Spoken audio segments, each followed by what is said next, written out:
Hello, everyone. Good afternoon.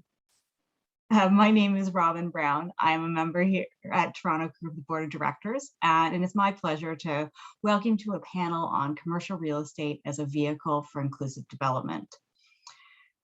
For those of you who are not familiar with Toronto Crew is a global network of women in commercial real estate who seeks to empower and help women excel throughout their careers.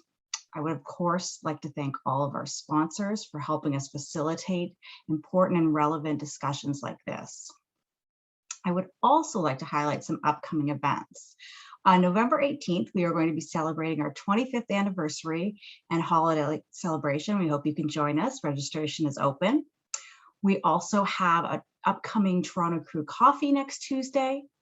We have a signature event, Collective Wisdom of High-Performing Women, Lessons from Leaderships for the Judy Project on October 21st. November 4th, we have our second DEI workshop on allyship and advocacy. And finally, on November 9th, we have our virtual happy hour. It's my pleasure today to introduce the moderator of discussion. Zara Abraham is the CEO of Monumental, an organization dedicated to supporting equitable recovery from COVID-19 by building fair and just cities and institutions. She has led organizations across sectors that design and deliver participatory and equity-centered approaches to policy, service, and infrastructure development. She's an adjunct professor at the University of Toronto's Geography and Planning Department, chair of the Board of Park People, and the vice chair of the Canadian Urban Institute. Welcome. Thanks so much, Robin, and welcome to all of our attendees. It is really nice to virtually meet you. We can't see you, so it would be awesome if you could put your name and, oh, now you can all see us, great. If you could just put your name and what brought you to this space. So it could be, you know, the way you spend your time and your job. It could be just you're super passionate about commercial real estate, but we'd love to hear a little bit about you, whatever you want to share. If you could introduce yourself in the chat, we could get to know you. I'm really excited about this conversation. I've had a chance to meet with these incredible panelists before we got together today, and we just started to unpack this massively complex piece that we're going to try and talk about in about an hour and 15 minutes. You know, I think the past year, if it's, you know, shown us anything, it's shown us that there is no sector that is exempt from thinking about equity-driven approaches to what they do. And so our panelists today are going to start to define and ground truth. What does it mean in the context of commercial real estate from all of the range of perspectives they come from? So I am not going to take up too much more space except for to do the really awkward thing where you read everyone's bios and they have to just look uncomfortable as you brag about how amazing they are. So just hang on tight for a few minutes while I introduce you to our amazing panel. So first we have Salima Ravji, who's the Vice President of Development at Create.to. She is, which is the City of Toronto's real estate agency, for those of you who don't know. Salima is a city builder and committed to the advancement of both the real estate industry and her broader community. She sits on the International Council of Shopping Centers P3 National Advisory Committee, the Ryerson University Real Estate Management Advisory Council, and is a former member of the Management Committee for the Urban Land Institute in Toronto. She is a director for Civic Action, the Toronto Foundation, and recently completed a 6-year term on the board of directors of the Homes First Foundation.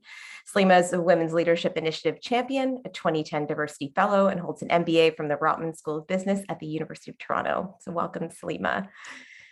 Abigail Mariah, our second panelist, is the founder of the Black Planning Project and is a consultant and urban planner specializing in affordable housing and mixed-use development for over 10 years. She has worked with Toronto Community Housing, New Commons Development, and the Co-op Housing Federation of Toronto. She is committed to an approach that is community-centered, equity-based, and builds bridges across practitioners, scholars, and community. Abigail launched the Black Planning Project in 2018, co-founded the Mentorship Initiative for Indigenous and Black Planners of Color, MIPOC, in 2019, and is a founding member of the Black Planners and Urbanists Association, which was founded in 2020. So Abigail and Salima will be talking sort of more from a public sector perspective. Abigail, you've had a really sort of diverse and eclectic experience across sectors. And then we have two friends from the private sector. So we have Jeff Thomas, who's the group head of development for KingSet. And Jeff leads KingSet's development group and is responsible for the visioning and execution of KingSet's development business. Prior to KingSet, Jeff was the managing partner of Ashlar Urban, a commercial real estate brokerage firm, which was sold to Cushman & Wakefield in 2017, where Jeff remained as a leader in Cushman & Wakefield's capital markets group. Jeff holds a BA in public administration and public policy from the University of Western Ontario and an HBA from the Richard Ivey School of Business. Jeff is a member of YPO and past board member of the Toronto NAIOP. Jeff, what does that stand for? Toronto NAIOP, it's a commercial real estate industry association. We're really good at the acronyms in the real estate. It's a hard one to pronounce, so I wasn't gonna venture into it. So yeah, fair enough. And finally, Ben Gilbank, who's the director of development at Quadrille Property Group. And currently, Ben is involved in contributing to the development team's mixed-use residential and industrial projects. Ben is leading Quadrille's comprehensive master planning program to redevelop the existing 32-acre mall property into an innovative and dynamic mixed-use urban community. The proposal involves transitioning Cloverdale from a suburban mall to a mixed-use suburban community, including a re-envisioned retail offering, residential uses, parkland and green spaces, community uses, and new streets. 10 Ryerson urban planning students were hired as part-time ambassadors in their 4th year to liaise with the public, discuss the development, and seek feedback. The intention is to provide cross-generational and cross-cultural engagement opportunities. Partners include Arts Etobicoke, Park People, Akin Collective, Etobicoke School of the Arts, and Alive Yoga and Fitness. Welcome, Ben, and welcome to all of you. And thank you for taking the time and making the space for this conversation. And hello to everyone who's introducing themselves in the chat.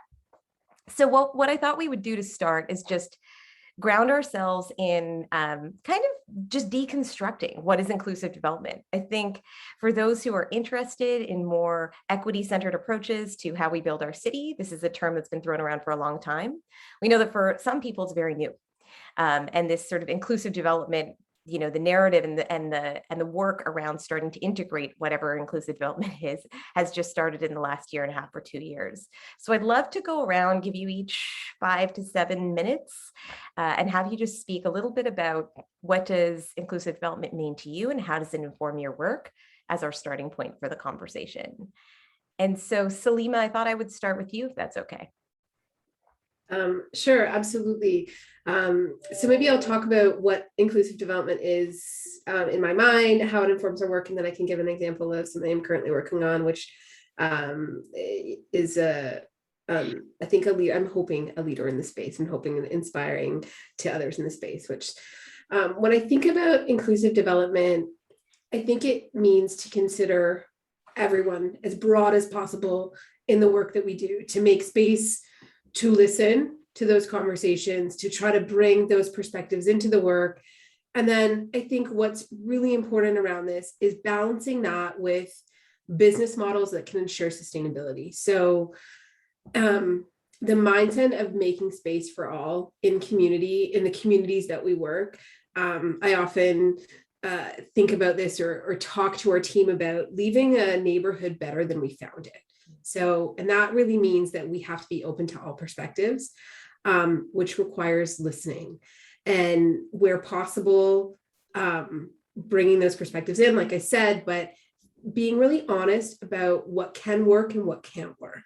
Mm-hmm. And so I think, you know, inclusive development is making sure community is represented in the project, making sure that there's honest conversations about where that can happen, where that can happen, and ultimately being really clear about business models that make all of these things come together. How we're trying to actualize this at CreateTO and in the city of Toronto, because it really is a massive city initiative, is the program that I have a great pleasure leading. It's Housing Now, and that's a workforce housing and affordable housing program of the city. But it is so much more than just housing. It is about mixed income and mixed use. It's about transit-oriented development. It's about accessible units, about family-sized units, about ensuring rent control on market units. It's about making climate change a priority for us, about ensuring that our construction of these buildings bring local and diverse economic employment opportunities, that we're thinking about how to procure from local and diverse owned businesses. It's about robust consultation. It's about bringing community facilities forward that are needed, like schools, daycares, parks, and new infrastructure. And the list goes on. So wasn't quite 5 minutes, but that's I would say my opening take on the topic.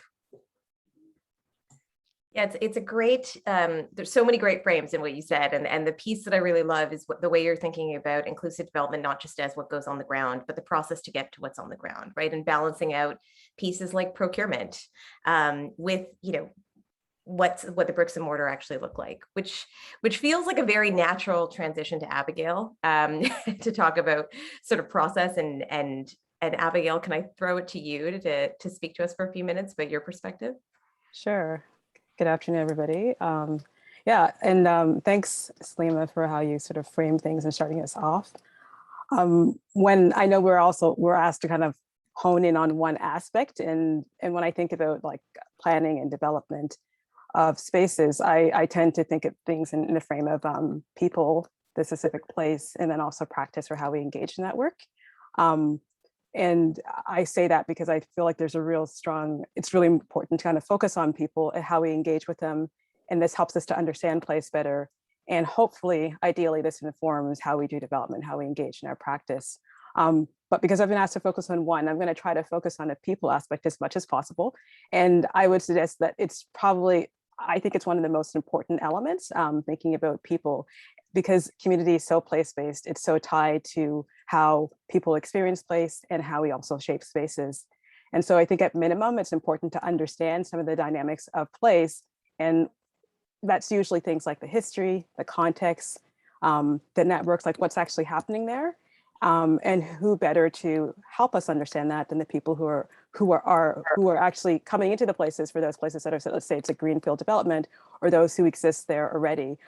Even if it is a green space development, I would also argue that we have a history. There's a 13,000-year history of Indigenous peoples of using the space too, and so there's an opportunity there, even if we don't see somebody physically there right now, to get to understand that and the connections between people, how people care for the space, how they use the space, how they're connected to the space in those places. And some would call this social infrastructure. I know oftentimes when we speak about development, social infrastructure may be that physical thing, parks and daycare spaces, and even housing to some extent, if we're thinking about affordability and inclusion that way. But the other way that sometimes this is termed is also social capital for those who come from the community sector. So it's really looking at the non-physical type of social infrastructure. So I would suggest that that's like that. These people, these networks, they're very, very important in terms of considering. And I think from the development perspective, as a developer, that's important because it helps us to, I mean, as I mentioned before, like that's what shapes space. Like when you think about it, we think about like that, like thing that we can't quite describe that draws and attracts people to space. And it's often what's created by people. Some of the work that was looked at the role of artist in kind of recreating and bringing life to space. And sadly, what's often happened is that in trying to capture what they have done to spaces to make them alive and cool and vibrant, we've unfortunately often like pushed them out. And I think there's lots of opportunity right now, and there's lots of examples of how that hasn't happened, but that's that sort of example of like the role of people in kind of shaping space. I think the other benefit, it gives us that different lens and that opportunity to like think about how then do we approach a space and a site, and it can enrich our perspective and our how we do that as from the development perspective. And I think from a community or city building perspective, if we bring it kind of more broadly, it really helps us to understand the history and the contribution that a space has had and it may have in the future to space. And so that's like, helps us to build the knowledge of our history, people who have been, and also, as I said before, changing how we approach our work. And I think that is important because going back to that artist example, it helps us to kind of prevent places from being forgotten, perhaps erased, destroyed, or gentrified due to how development may happen in a way that is not inclusive. So in summary, I would say that there's a great opportunity to, I guess, give voice or to allow those voices to be a key part of the process, particularly those who have been excluded. So when I think of inclusion, those who have been excluded from these processes or have been harmed from real estate process, because we know real estate has a history of engaging in that way. And so how do we kind of, like, if you want to say, reconstruct? And one of the examples that I think a lot of people, just finishing that thought, is around thinking of racialized communities. So Indigenous communities, could be Black communities, other racialized communities, and also lower income. It's how do we understand the cities and the spaces without having their perspective and engaging them in our process. And I think one of the examples that's pretty well known right now, that's coming out of the States in LA, is the Bruce family, which is an African-American family who had their land rights and wealth taken away from them, and now it's been returned. And I think that's like, practically, that's this example of, like, okay, how it might look like. This is one example of how it might look like. We also know with the Yellowhead Institute, as an example, they talk also about land back. And I think often land back is assumed that it just means giving land back. And they outline in one of their papers, there's actually many different ways in which that could happen. And it could be from leasing to collaborative and co-designing of space and many others. So these are some ways I see as the people who have particularly been excluded. How do we find ways of engaging and responding to perhaps past harms? So I will leave it there. Thanks so much, Abigail. I had to get a second pen to just keep track of all the notes I was taking from just both of you. And I think you're touching on something that's there's a piece that is a whole separate conversation, was, this land, and the land that I'm on is the land of the Mississaugas, the Anishinaabe, the Haudenosaunee, the Chippewa, and the Huron-Wendat people. And, it was never meant to be owned, right? In the first place. So I think that is the subtext to our conversation, which is that is the much bigger conversation. How can we be in right relations? And part of that, I think, I just want to flag a couple things, and then maybe I'm going to go to Jeff next. But I think you touched on something that seems to be a thing in Toronto lately, where large swaths of land in our city are named blank slates. Oh, this is a blank slate. There's no community here yet. And there's layers of community, generations of community on every piece of land in our city. But I think also doing the work of scratching below the surface and understanding who has, now, today, in a contemporary context, who has relations with a place, because I think no place in our city is a blank slate. And the other thing I just think we'll come back to is you talk about, integrating community voice. And I think there's a nuance between, even Salima was speaking to this, community voice and community power. And maybe that's something we can pick up in our conversation. And Zara, can I just add one to your list there, which is, the idea of blank slate and acknowledging that nothing really is a blank slate, absolutely. But also, who has voice in the conversation? Is it about the community that surrounds it? What about the community that will then participate in whatever happens there? And what is their role? And how do we ensure that that's represented accurately and appropriately in a process, in a conversation? I think that's super important in balancing that out, right? I think that's really nuanced and complex. And thank you for bringing that in, flagged for our discussion. Jeff, can I pass it to you? Sure, that's like a lot to build off on. And I hate to layer on a whole separate theme, but I guess just transitioning from the perspective, of a private company, our perspective generally is one of an investor, and I would say that,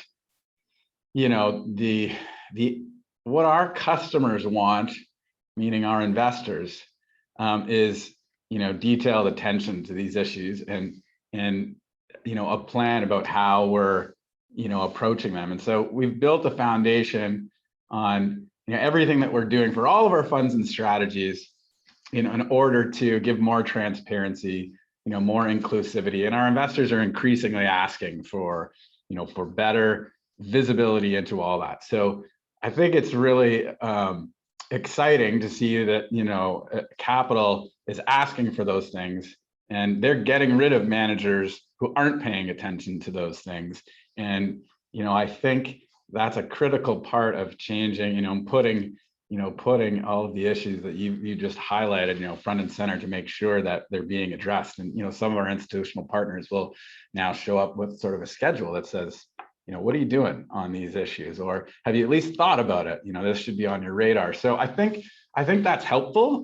Maybe I'll speak to the lens of, you know, the Affordable Housing Fund in general, because though I manage the development business, my friend Salima there and I are work in the same world many times, you know, trying to develop more, you know, affordable rental housing. And, you know, the people side of it that Abigail was talking about, I think is so critical. And, you know, it's the people that you're working with. Who is it that you're working with? You know, who are you choosing to work with? I think that's a critical part of inclusivity that I wanted to touch on, because, you know, you can find yourself in a space where you say, well, the industry is not very inclusive. And, you know, how do we get more people involved in the industry? And if you have more diversity in the industry, you know, you'll probably make better, you know, decisions in general, you know, financial and otherwise. And so we spent a lot of time trying to, you know, meet with more people. If anybody on this call wants to talk or has an idea or wants to think about it, like, please reach out. So we do a lot of work there. And I'd just like to add that, you know, we spend a lot of time, especially when we're going to build things that people are going to live in, like affordable housing that we want to own forever, a lot of time understanding who's going to live there. You know, in the classic exam, and what do they want? And what community are they a part of? What do they actually need? And the classic example is, some of us in the development world have heard things like this before, but, you know, somebody says, yeah, you know, I built this building and there's a lot of families in it, and oh, I forgot to put bathtubs, you know, like they got showers everywhere. And you go like, do you have it? Did you even think about who's going to live in your building? And that sounds so basic maybe to people on this call, but there are mistakes like that are being made. And there's far more complex ones that are being made. But I think if you spend the time to really understand who your customer is, who's a part of the community that you're in, you're going to have a much better building and a better experience, and, you know, a more integrated environment with the community. And then that should also translate, you know, into better economics. So I think you can do both a little. So that's it for me for now. Thanks, Jeff. You know, you brought this up in our pre-call, and I appreciate you resurfacing it here, which is who's doing the building. And I think one of the pieces that all of you spoke to in our discussions before this moment was the fact that, you know, we need better representation in the industry, of course. But then there's also the intersectional lens, right? Just because you have, you know, people with lived experience or racialized folks, it doesn't mean that they are going to be able to speak on behalf of their entire community. There's always capacity building that's going to be required. And I think, Salima, to your point and to Abigail's points before, capacity building at all levels, I think, is going to be a theme around inclusive development. How do you know, communities that feel attached to a space, how do you build their capacity? Future communities, how do you build their capacity to engage and understand where and how they engage? But then, Jeff, to your point, when we're bringing folks into the industry who are new to the space, how do we sort of build their knowledge and their depth and their ability to think in a nuanced way so that they can succeed in these roles and in these new opportunities that are being given to them? So I think that may be where we go next. But Ben, we're going to give you the last word on this opening round. Over to you. Perfect. I'll do the impossible task of trying to tie all these amazing points together. But hi everyone, it's Ben Gilbank here. Very glad to be here today. Thanks for having me. Director of Development at Quadreal Property Group, as Zara mentioned on the intro. So for folks who aren't as familiar, Quadreal is the real estate arm of BCI, the British Columbia Pension Plan. So really very large asset, large company, own a lot of real estate domestically, internationally. But I think one of the exciting things of working on a platform such as that is that there are opportunities to incorporate broader ambitions around inclusive development on a more community scale than there would be under individual ad hoc development investments. So, you know, there's an opportunity, I guess, to kind of bring it back here to tie some of the world that I think Jeff and I might represent with the public and public-private world that Abigail and Salima represent. Because there's a lot of things you can do on a larger master plan program. And Zara mentioned I work on the Cloverdale Mall development in Etobicoke. It's about 5 million square feet. 10,000 people are going to live there someday. So how do you pre-plan this to be something special? And I think it's bringing in the capacity building. I love that phrase, Zara. I'd love to. We've used that phrase a lot in our programming here, and a big part of it is, in a lot of ways, the hard infrastructure is the easy part. You build buildings, they're tall, they operate, people live in them. But the hard part, and probably the most important part, is building that social infrastructure. And you really have to build that stuff upfront and early, build capacity in the community, and have that be a common thread through a whole development, through pre-planning, capacity building, entitlements, building, and then having those elements continue through to the new development. In our opinion, that's the way to successful city building and community building is having that common thread. So for us, and it's tricky because there's communities are diverse, communities are very hyper local. There are discrete and important needs in individual communities. So there is absolutely not a one size fits all approach. It has to be extremely tailored. So how do you build capacity? Well, first you got to open your doors, and you got to get out there, and you got to start talking to the people that know their community better than you do. And we've been doing a lot of that through our development program. And it's not just talking either. People connect in different ways. Different things are important to different people. So, can you introduce common platforms for engagement that people may connect with? So one of the ones that obviously is one of the most kind of universal is arts and culture. I think very broadly, a lot of people connect around that basis. So if you have an art exhibit, it draws a lot of questions out, incites people to interact and coordinate. Health and wellness is another one.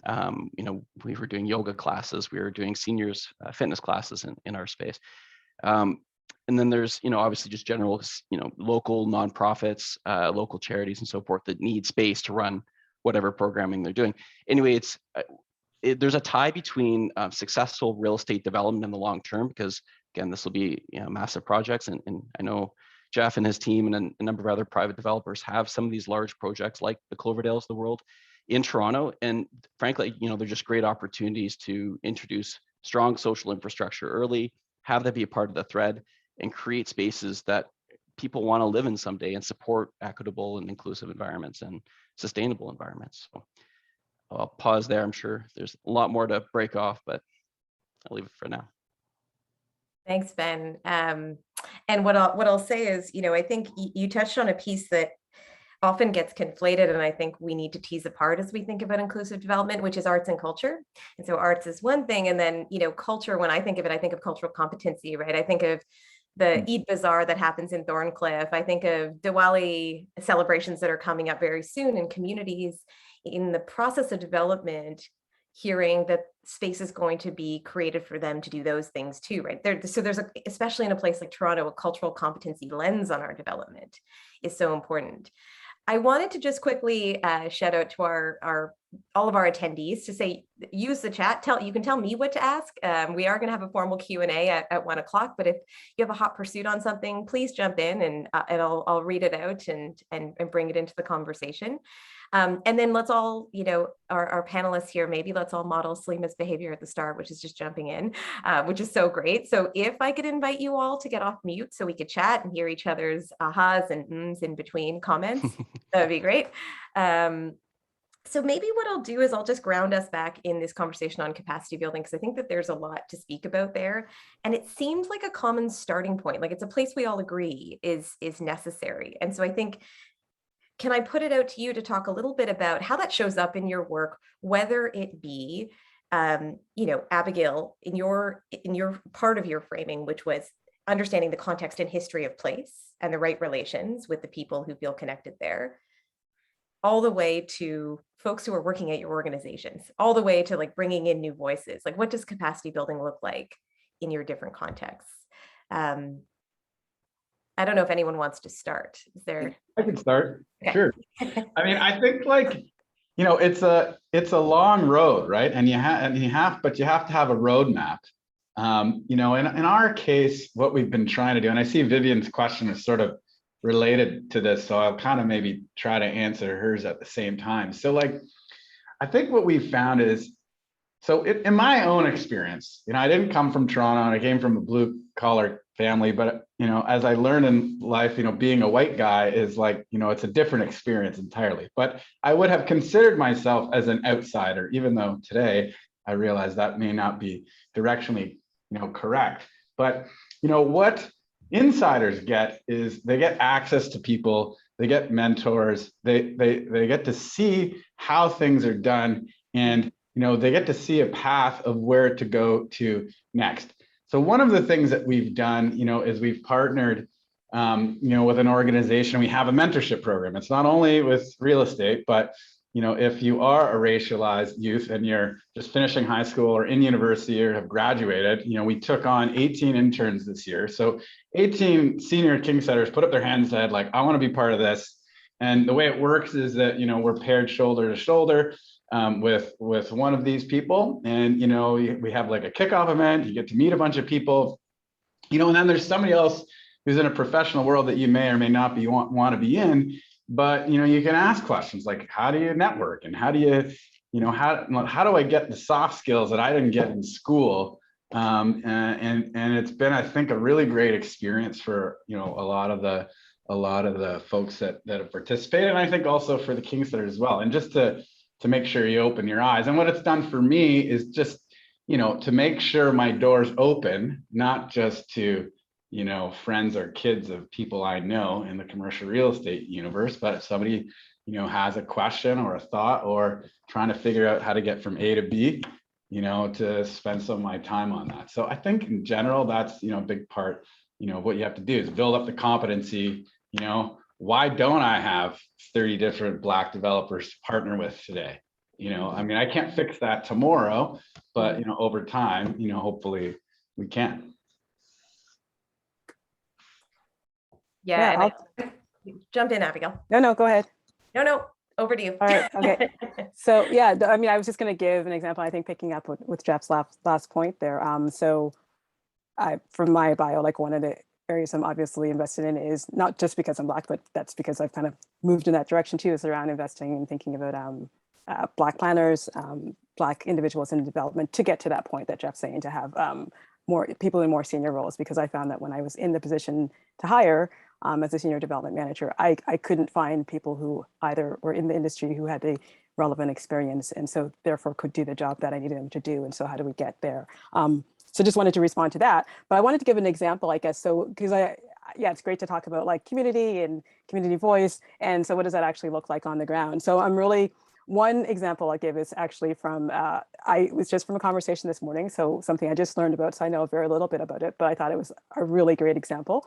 And the second one is a project that I'm actually kind of engaged in called Akuma Development, which is in the Preston Township, which is the oldest Black community and the largest sort of Black settlement in Canada. And the exciting thing there is that a lot of the African Nova Scotian communities who've been here for about 400 years have been experiencing a lot of development encroachment. So they've shrunk in size, both like physically, like the geography that exists that's allocated to these communities, which was very small to begin with due to discrimination, but also because people are leaving. So with this development, and it is in some ways a green field in some ways, because there is nobody who lives there right now. So the challenge is really around how do you engage, all these African Nova Scotian communities who live around this area to kind of respond to what it is that they're saying is needed. So a lot of work has been done in the past around consultation, and that's the challenge we're facing now. One of the things that they've wanted to do is to say, we want to take an Afrocentric perspective. We want to build on the histories, the experiences, the knowledge of African Nova Scotians, and how do we integrate that into the development? And so working with our developer partners, and I work as a development consultant at the planners, the architect, to kind of think about what this means for the space and the spaces that are being created, that including from housing to recreation to like a arts space to a commercial and mixed use. So it's a whole range, and it's just this first time thing that's happening at a very large scale, and really trying to figure out like how are we continuously engaging in with the surrounding communities who have distrusted planning and development processes because they felt, harmed and excluded by it. And also, and because of that, haven't really engaged in it. So there is a capacity building and knowledge piece. And that takes me to my second example, which is super cool, also a Black community, African Nova Scotian community called Beachville. And they've just been doing some amazing, amazing, amazing work to really shift how they work with the planning staff in HRM, Halifax Regional Municipality, which is actually where I'm zooming in from now, Mi'kma'ki territory, visiting my folks out here. And I think the awesome thing about this example is that they've talked about how planners came in and said, okay, we're going to do things this way. And the community was like, no, you're not. Like they were like, no, we actually have been talking about how we need things to be different, and we want it to be different, and you need to work with us around it. So one of the major shifts they had was actually doing these community walkabouts with planners, and how that shifted, because planners were all of a sudden walking around ANS, African Nova Scotian communities, and there was a white community that was adjacent to them, and they realized like the difference from infrastructure, from investment, and all these things. And they're just like, whoa, this is the same municipality. These communities are like side by side, and they were actually seeing like the difference, so the inequities that existed. And this led to them saying, the community saying that actually we want to be removed from the growth strategy. We want to actually have a plan for vacant lands so that we ensure that they stay within the community and they're not sold outside. And they've been able to increase the geographic area of the community, and they're working on rezoning right now. So I just wanted to use that example because I think it's a really exciting, tangible example of a community that was, at first, it was sort of like, don't even touch planning. Because if you know of the history of African Nova Scotian, there's Africville in the 60s, which was basically a community that was bulldozed and destroyed by planning processes. And so there's always been this like reticence to engage. And now this is another community saying that we know that happened, but we've been working and we're not gonna, we don't want our community to be erased. And so what are we gonna do? And that involved a lot of their own self-learning and capacity building, which is ongoing, but also a super shift, like 180, like these are planning staff who are now standing up and saying that, oh, actually we have to do things this way. Like as a planner, somebody who's trained as a planner, I know that's kind of unheard of. Like often we're the ones who get in the way of and saying that this is what policy says. And the last thing I'll say there is that at a meeting with the mayor, I think one of the comments made was like, by a planner was that, they're the developer rights. And the response from one of the community co-chairs was, well, we need to get a new playbook because there's community vision and community rights as well. So I'll close with that and pass it on to somebody else. I'll jump in and just say that, like, I think the understanding the intersectionality of all the players that come together are so critically important in making these type of developments happen. And a couple of examples that I can share too, but that if we want a really great outcome, it's about alignment. And that comes from a shared vision, shared perspective, shared values. It comes from a commitment, not just to your performa at day zero, because it needs to be there at day zero. It's not just going to magically find its way in. And it's so critical for us in this community doing this work to understand Jeff's investor's perspective, because at the end of the day, if they're not signed up, if they're not there, it's not happening. And a commitment to time in your operational plan, that these are not things that just can happen desktop on your computer, that it is about, spending moments in the community, listening with openness. And I know I'm repetitive, I said it before, but to me, that is the paramount to capacity building, is that you're not just hearing, but you're open to understanding that good ideas can come from anywhere. And I'll pick up on that point in a moment to give you a couple of examples of projects that you guys all know and how they actually came to be. And honesty is so critical. Like what is non-negotiable, like developers return, non-negotiable, but maybe there is a unit that could be a bite-sized piece that could have an economic development rule for a local entrepreneur, and that's inside the playbook. And it doesn't have to be all things to all people, but it has to be a commitment that's there and that there from the beginning. Two examples, if I can, Zara. Yeah. The first is 28 Bathurst. This is a project that dates back, and I see some of my colleagues in the chat, so they'll all know this. Natalie Pastushek will know this one well. But 28 Bathurst is a project that we were trying to do. Former Creatio with Build Toronto. We were trying to build a condo, and we were in our consultation, and we kept hearing over and over and over this idea of micro retail. Well, the project stalled for various reasons, but I got a call one day. And it was Matt Rubinoff who, went on to do Stack, saying, hey, I have this really cool idea of, I think my friend Sarah Essler, someone gave him his, anyways, he found his way to me, and he said, I have this really great idea about shipping container project.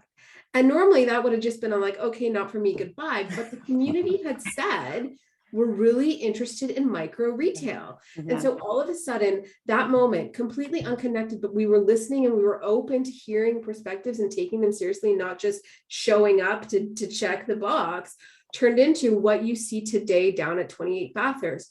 But we also heard them say that they wanted local opportunity, that they wanted to see that the cultural spaces represented, that they wanted to see all these different aspects. And so we had this set of tools to negotiate with Matt to say, if you want this land, these are the things that come along with it. And I think that there's a really great output. Another quick example, same idea, in a community consultation, this time 505 Richmond, which today you'll know is the Waterworks project. And in just a development planning exercise, community member puts up their hand and says, you know, our neighborhood has changed. We're having children. I don't have anywhere to take them to do swimming lessons. You know, just a comment. Well, from that comment came the seed of the idea for the YMCA. I had been working in the background on trying to get a food hall that spoke to some of the historical uses off the ground in that project, and understanding that we needed foot traffic, a 24/7 almost foot traffic. And here's this perfect marriage between a community facility that spoke to needs of the neighborhood and supporting our business model around this other piece that we were doing. So this is very, you know, things are very interconnected, but at the root of it is openness and listening. You just make me think really quick, and then Ben, we're going to come to you. But you make me really think of something that's been happening a lot over the past few weeks, just as I've been proximate to different development projects and community groups saying we want co-design. And as I listen more carefully, and I've been working sort of as across both constituents, the institutions and the community, I'm realizing that often co-design means we want it our way and we want you to deliver. And what I love about what you're talking about is actually a shared agenda of building, right? Like the example of Stacked is such a great example of how do we build a shared agenda and accomplish our shared goals. So those are great. Ben, can we go to you? Yeah, I'd love to just kind of maybe piggyback on Salima a little bit. We have, can you hear me okay? There's a, sounds a little bit weird. Okay, great. Yeah, so I couldn't agree more on authenticity in terms of the process. So every community group in Toronto has heard probably a little bit of lip service from developers over the years. There's some kind of skepticism, to put it lightly, in terms of what the developer's offering versus what's delivered. So the onus is really on the developer and the developer's side to really cross that line and show authenticity and deliver on promises to really make that come true. Otherwise, it goes back to lip service. So meeting with people and really hearing them is step one. Looking, and there was a question in the chat here, how do you convert this to practical outcomes? And it's hearing first. So being out there, having those coffees, having those lunches, meeting with residents associations, meeting with groups that have a seat at the table and they know the property and they know where it stands in their community, and then really absorbing that and then taking that back to your team, your internal team, the investment team, as well as your consulting design team, and thinking about how that connects. So I'll give an example as well. In Central Etobicoke, where our project is, there's this really enterprising group, grassroots group of a few people that got together and said, Central Etobicoke is deficient in community hubs. They did a whole survey across Toronto. How many community hubs do we have per capita?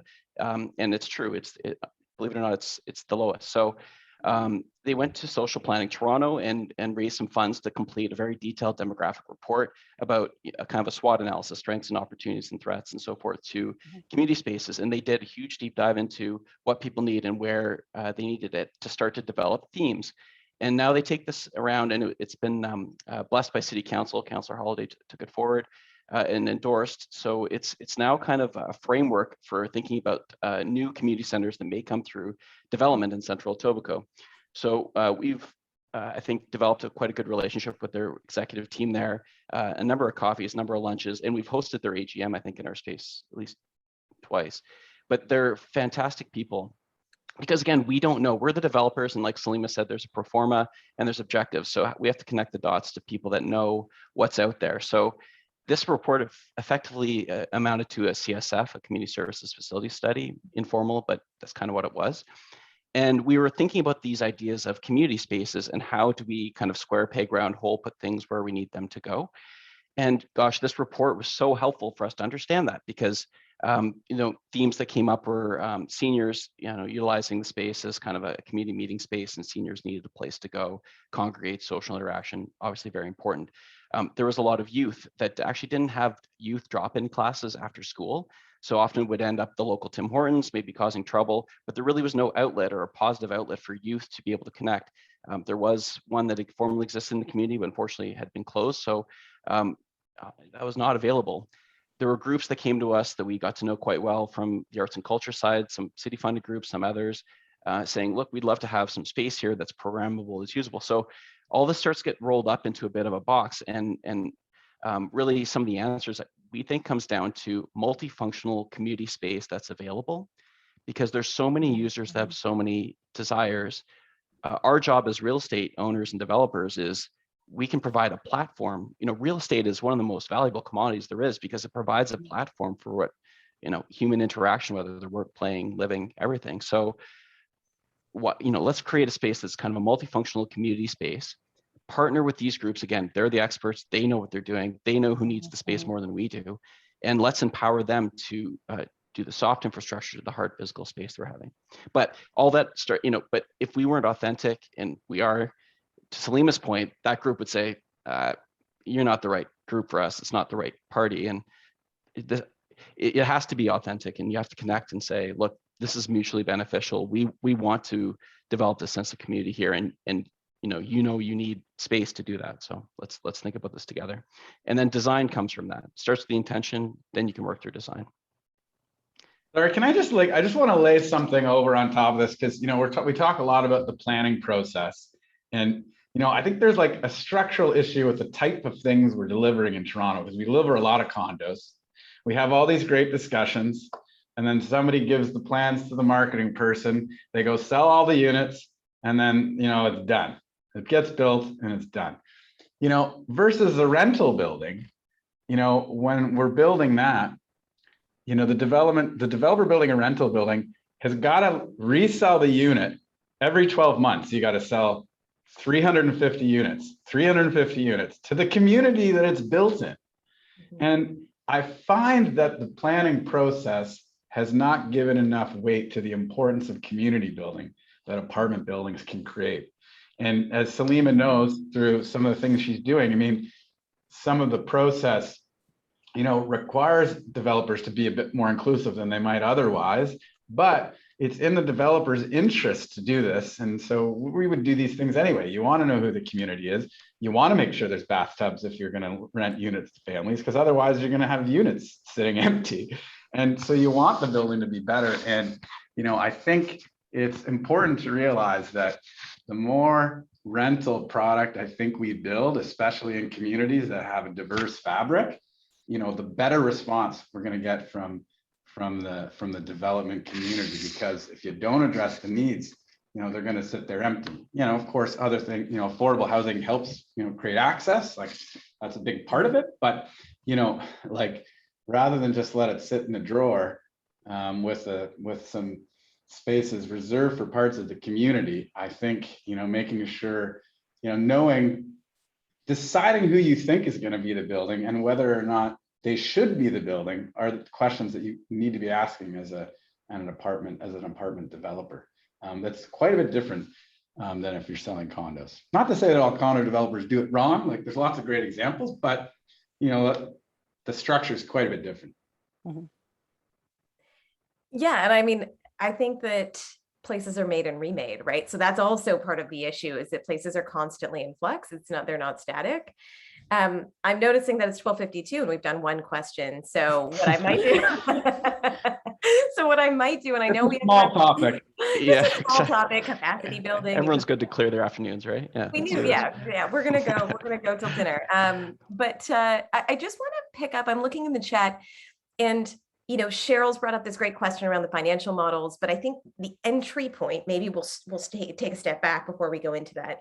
And I saw that France has put in a question around the intersection of inclusive development and ESG mandates. And I thought maybe we could start there and we could get to the financial models.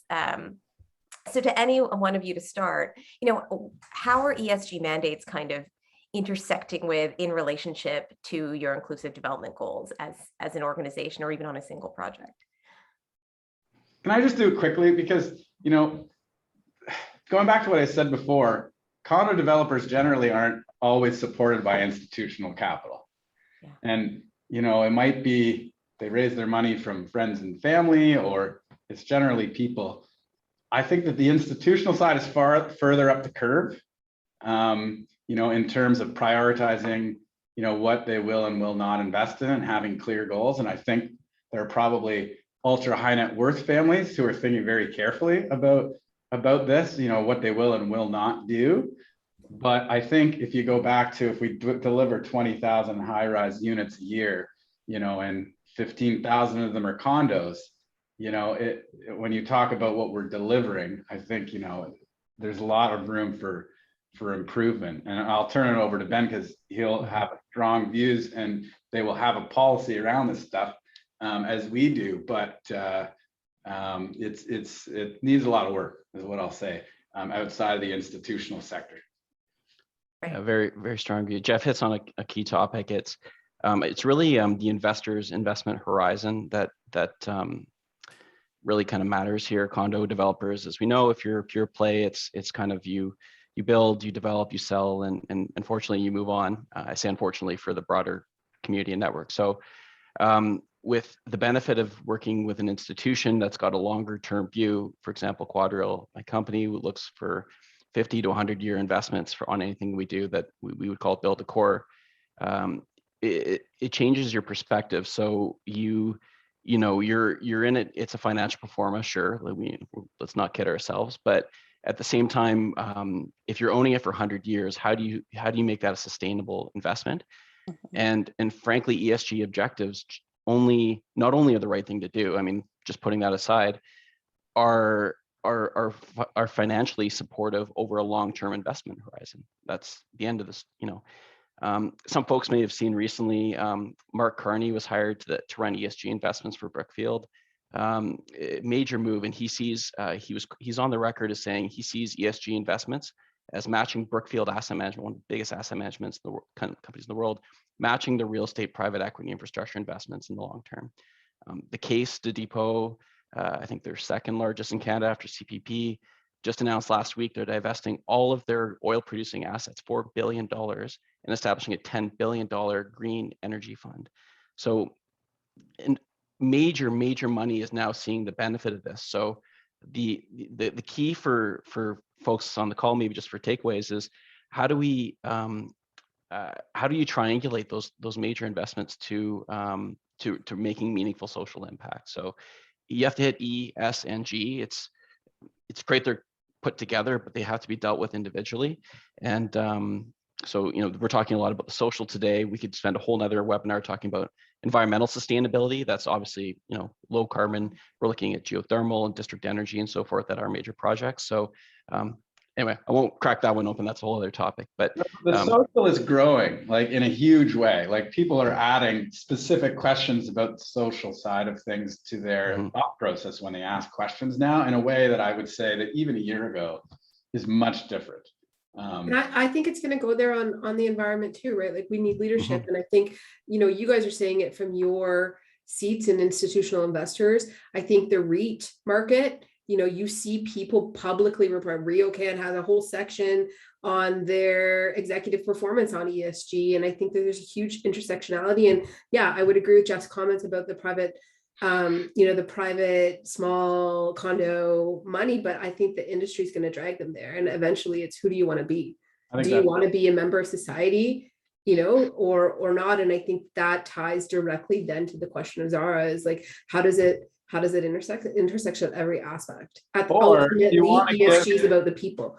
Or do you want to give a construction loan for $200 million to this group, or do you want to give it to this group? 100%, right? Yeah. Like, and that's, I mean, maybe, you know, obviously I'm biased, but I'm running a program for Creatio that is taking a major bet on that.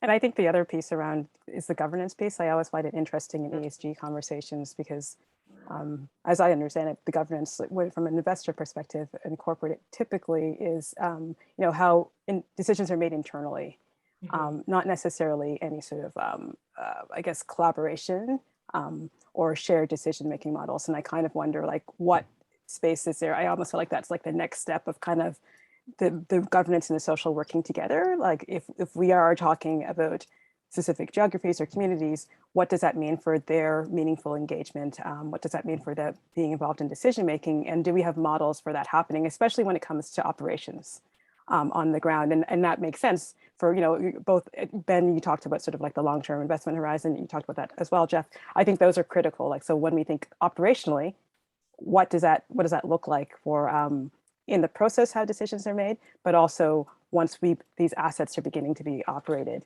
and is there a role to shift how we think about governance in ESGs to respond to that? Yeah, and it's just starting, but the first step is asking the questions, around social, and then people will develop better KPIs. Like, okay, so what is the plan and how are you doing it? And that should get integrated into the reporting piece, of governance, I think, as time goes on. And I would say that not to put you on the spot, Salima, but I feel like institutions, particularly public sectors, and the work that you're doing with Create2 tends to kind of lead the way to say that, okay, we're going to try this out. We're going to take the risk. And then it becomes something that could be this, that could grow from there and be replicated. Yeah, thank you for raising that point, because I do think that the public sector has an onus to lead, so that we have examples to point to when developers say it's too much risk. You can say, well, this is how you de-risk it. Well, look what they did, and take those steps and follow that process. And here's your underwriting. And then it's not on the back. They don't have to make that argument back to their investors. And I hate to always go there, but ultimately it's so important to understand what drives the conversation. This is recorded, right? I heard no risk. I heard no risk. I just want to make sure it's recorded. Okay, good. If you're all talking, and I'm going to just speak for a moment to give our audience a second to add more questions to the chat. But I'm just, there's a piece, Abigail, to what you're saying about governance, right? Because I think there's the institution to institution governance and how decisions get made along the way. But I think when you're looking at some of these sort of, and I'm thinking of you, Ben, at Cloverdale, like some of these longer term development projects, how do we prototype new models of governance with existing community, future community? Like that's the part too that I think is still to be resolved. It's lower on the priority list often, but I think it's a really fascinating space to continue to lean into, especially now with the G in the mandate. I think it's one that will start to even de-risk projects longer term, right? To have those meaningful pieces of social infrastructure in place. Like it's a de-risking measure, high return because people are invested in the development of the space and the place, right? Oh. I hope it's not too loud. My neighbor's doing some work, so it's a little thing. But I wanted to jump in on. Can you hear me, Sarah? Yeah. Yeah. Okay, great. Something, if people are curious, kind of cool case study to check out on this topic is Bryant Park in New York. If folks are familiar with that park, go back 20 years, and you wouldn't, want to walk through that park if your life depended. Quite literally, a pretty rough place, and the buildings that all surrounded it were in pretty rough shape. There was a group called Biederman Redevelopment Ventures that came in and raised some money from the surrounding landlords all around it, and they created sort of a central community trust to invest in the park and improve it and turn it into a public space. And of course, the real estate developers that surround it, serve to benefit from this. They had vacancy, their buildings were not as valuable as they could be. So Bryant Park went from being a place you didn't want to go to probably one of the most interesting and vibrant parts of New York today. They have an Instagram handle if anyone wants to check it out. It's you can look it up, I'm sure, but they run yoga classes, movies in the park, skating during the winter. There's pay for service sponsorship events that come in. There's community groups that do things. But bring this back to governance. It's governed by some private owners in the area. There's a board, the city obviously, but then as I understand it, a few community groups that have a seat at the table to what the programming looks like. And it's a standalone entity that has its own profit and loss, and it runs like a company. But the whole idea is to enhance the beautification, safety, inclusion of the park. And of course, there's numbers of how much the real estate appreciated in value all around it, of course, but they're big. But a really interesting model. So just throwing that out there is something that's interesting of kind of multi-party boards that govern community assets so that other, various people have seats at the table are kind of an interesting structure just to throw out there. Yeah, very cool. Yeah. And I'm seeing other folks in the chat have examples. Feel free to drop links. Mhm. Yeah, and we also have Regent Park. I'm going to share something that I worked on, Regent Park Athletic Grounds, and both in sort of there's some interesting pieces there. Like one piece was sort of co-designing with a youth advisory, which Vivian was actually part of years ago, and but it was funded by MLSE, like one of the major funders, as well as we're working with our developer partner at the time, Daniels. GCHC donated the land, and the city provided capital funding. It's operated by the City of Toronto, so that's Regent Park Athletic Grounds, but some of the programming pieces for at least 5 years were to be funded by MLSE, and they had their foundation, who was raising money, to actually fund programming and to ensure access. And there continued to be a bit of a local community engagement there to like both award funds and make decisions around funds. And when we were doing it, we actually looked a lot at Bryant Park to see, okay, what's happening there. And even though we had some, non-negotiables around programming to meet MLSC's sort of vision in terms of their main priorities, we also did a lot of work with schools and communities and youth groups to kind of shape the space, and then also to think about how would it be operated and the access. So I think that's also another sort of Toronto ground example too, that's similar to what Abigail, I feel like this is turning into an MLSE love fest, but there isn't another great example of that in Kingston, Galloway, Orton Park that we worked on, which was exactly the same thing. It was a community. It was like the first community recreation space on that like 3-kilometer strip of Lawrence Avenue, around 4040 Lawrence, and it was exactly that kind of shared governance model. But there were some baseline non-negotiables. So I want to go to the chat. There's a collaborative question from Cheryl and Samir. And so Cheryl had asked the question, what are the financial models for inclusive development? And Samir had sort of layered in that when commercial is not as profitable, if at all, compared to residential, and the ground floor becomes an afterthought, our ground floors, especially in the city of Toronto, are not reflective of the diversity. And this goes, Salima, to your comment about micro retail, right? This seems to be an ongoing conversation in development. So maybe I could start with you to sort of tackle that question. Yeah, it's a hard one, right? Like it's I don't think that there's an easy answer to this, but my thinking around this is it has to be there from day zero. We have to understand that if we want to have a strong, sustainable, long-term project, community has to be there. They have to want to visit the project. They have to want to participate in the project. And, just the distinction of how returns are calculated too, I think is an important one to understand. And so on its face, it may not return, but what does it get you in the long run? And maybe that's where we think about the YMCA example in the 505 Richmond project. At the time, record-breaking condo pricing, very, very high retail rents. Would that have all existed without, this community asset? I'm going to say no. Maybe others would say it would have, but how the pieces come together, what looking at one space on its own and trying to say, okay, does this hurdle may not be the right approach. We have to maybe bring it up and say, okay, when we bring the pieces together, is this project better off than it would be without those pieces? I think the great examples that we talked about previously, like, talking about Bryant Park and, Regent Park, and somebody mentioned the Bentway. I mean, the money has to come from somewhere, right? Like we've been seeing this for a long time, and I think it's been critically missed where we don't own for the public good as enough ground floor space. Like, how difficult could it be, to get together, a trust to own, 50 different 1,500 square foot spaces across the city? I mean, it's really just money. That's all we're really talking about.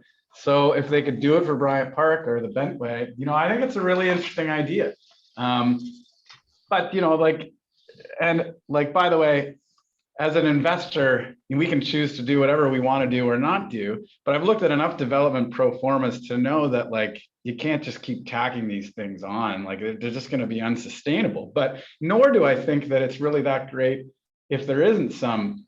It would be a really exciting thing to do, to have a non-city owned independent trust coordinate this and deal with applications, and maybe people just pay overhead and costs and not a net rent because the trust owns all of the stuff. I mean, I think that could be a really cool idea, but sort of Which having a developer try to deliver something for the cheapest cost possible to turn it over to some entity that may or may not care is like, or doesn't may or may not have the capacity, right? Or Like have if the it's capacity. connected back to Zara's Well, opening, which is well, because there's charities and not-for-profits and other organizations who take ownership of both the capital and the operation of all the things that are making it work together. and that the developer can trust is going to be there in the long run to make sure that they're paying the proportion of gammon tax or whatever those risk points are for the development community. Like, yeah. And like, the average developer can't afford to own these things, you know, after they're finished. And we're kind of stuck with them too, frankly. There's a disconnect between planning policy and what social objectives are. I mean, when Jeff and I put in an application for new res building, the city kind of pushes us to wrap retail space all around the building, even if it's not going to be successful. So it's kind of, you know, a challenge, you know, for us because we, you know, it hits the pro forma. But if there was a more comprehensive way to triangulate social benefit to a financial and a governance structure, that might help bridge the gap between kind of what we're kind of asked to do in order to obtain our approvals and what could actually have a more meaningful benefit. I feel like, Jeff, you signed up to facilitate the development of 15 square foot spaces, and you did put your email in the chat. So you might be our new holder of that vision. Oh, you're on mute. It's an $80 million problem. Okay. So maybe Salima, the city will kick in some, we'll go fundraise the rest. And Abigail, you can figure out how to get a partner who can operate it all. If you 3 are in, I'm in. If you 4 are in, I'm in. Room in the deal. Let's do it. Let's do it. We just created a new joint venture, I think. There you go. This is the first time for me on a panel. New joint venture on a panel. I just want to flag something that Crystal said really quickly, and then Hannah, I'll pass it back to you. But I think, it just has to be said, and Crystal said it so eloquently, which is like, we also weren't talking about an amalgam of community. We always do this, like, I'm complicit, like, and just that even that needs to be unpacked, and Salima started us down that road. But I think that's also it's a dangerous proposition to talk about community in the way that is just sort of this monolith, because a lot of people say they represent voice of community. And I think, again, there's all these continuums within what we're talking about. There are past, rights holders all the way to future residents and everyone in between. And we have to think about, from an equity lens, who is underrepresented, right? And I think that's the lens we want to start bringing to all development, but specifically commercial as well. Before I pass it to you, Hannah, I'll just ask our audience to put some love in the chat, an emoji, a nice word, a feeling you have about this amazing panel and all of their great wisdom. Just flood the chat with all that joy and gratitude, because I'm most certainly feeling it, getting to moderate this great discussion. So I'll pass it to you, Hannah. Awesome. Wow. This has been just a phenomenal discussion. I greatly enjoyed it. Lots of love from my side. And I'm sure everybody joining has too, and you can already see them coming in. On behalf of Toronto Crew, I'd just like to extend my most sincere thanks to Zara Ibrahim for moderating an excellent event, and to all our panelists for an extremely engaging discussion on a very pertinent topic that will continue to be discussed fervently until we all see the change that we want to see, right? Real estate industry can definitely play a bigger, better role in building capacity, working closely with communities, bringing in those communities not only as stakeholders, but as shareholders, building the broader wealth, and really establishing thriving neighborhoods. I would also like to thank our sponsors, without whom this programming would not have been possible. I'd like to thank all those who attended today for their encouragement, their thoughts, and their great questions. And I hope that this topic would continue to be reflected and discussed in each of our spaces. One of the things that resonated in today's discussion is the fact that inclusive development would need action at all scales within the real estate industry to affect change, from procurement to planning to engagement to financing to investing to, the list can go on. So we all have a role to play, I guess. Finally, I'd like to close off with a very important pledge that was launched by Crew Network rather recently, where Cree CEOs were committing to advancing women and DEI in the industry. This is considered the first CEO-driven business commitment to advance women in Cree, with signatories such as Avison Young, Bentel Green Oak, CBRE, Colliers, Cushman, RioCan. etc. We encourage all Crew Network chapters who are with us today, all our attendees within their local companies and within other sponsors to join in and sign. Crew Network will be sharing resources in the days to come that would help leverage this industry-wide initiative. So stay tuned for that. For now, thank you so much to our panelists. Thank you so much to our amazing moderator. And I bid you all farewell and enjoy the rest of your afternoon. Thank you.